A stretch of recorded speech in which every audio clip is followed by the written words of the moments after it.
Good afternoon mga Kasiloys. We're here in Barangay Cabadyangan, Compostela Town in Northern Cebu.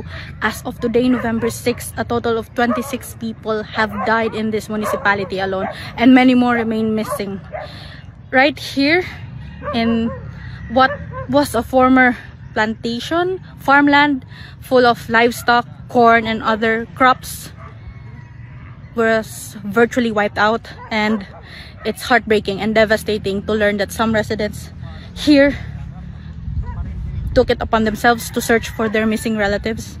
We interviewed some families here who for 2 days keep on searching this area, which is for signs of bodies of their missing relatives here in Barangay Cabadyangan. We interviewed Compostela Mayor Quino earlier today, and he said that among the many challenges they're facing in their search and retrieval operations here in Compostela is actually access to hinterland barangays such as Barangay Cabadyangan because of damaged roads, unpassable bridges.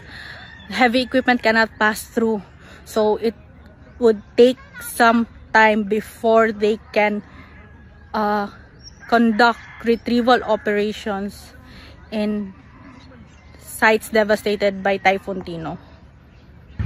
This is Marixet Aram, CDN Digital.